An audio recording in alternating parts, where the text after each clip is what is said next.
We begin this evening with news that the beleaguered tourism sector has been dealt a major blow following today's announcement that all flights from Canada to the Caribbean and Mexico have been suspended. Canada's Prime Minister Justin Trudeau says this is intended to discourage all unnecessary vacation travel. So, what does this mean for Jamaica? Some players in the industry have been weighing in.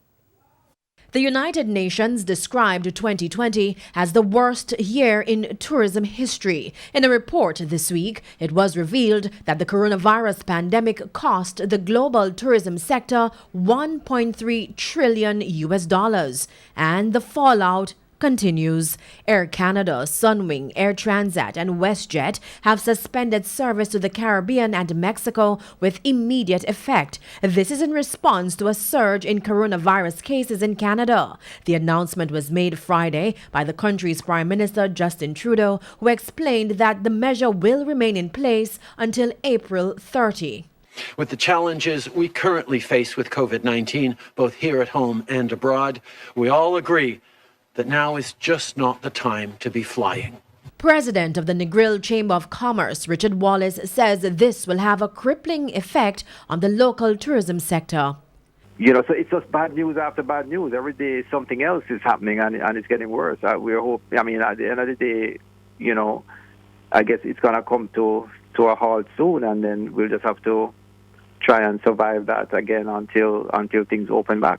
Prior to Friday's announcement, several European countries had also suspended flights to the Caribbean in response to the COVID-19 crisis.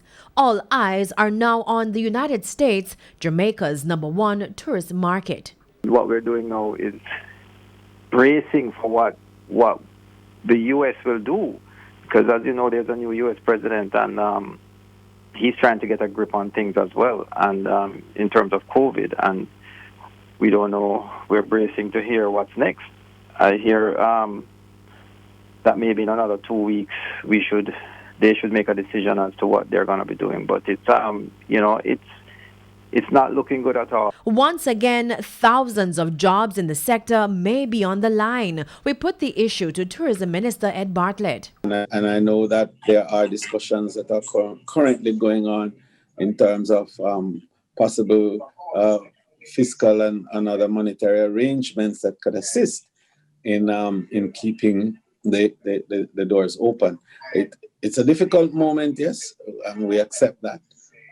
But one thing we know is that the better decision is never to close, as you know, because the difficulty of reopening after closing is sometimes very traumatic. His projections for the winter tourist season: we are now expecting that this winter is not going to be a winter of bliss, and it will perhaps bleed a little into some of summer. The minister is, however, confident that the sector will bounce back. It's a view also shared by the Negril Chamber President Richard Wallace. But with no end in sight to the coronavirus pandemic, there's no telling when things will return to normal.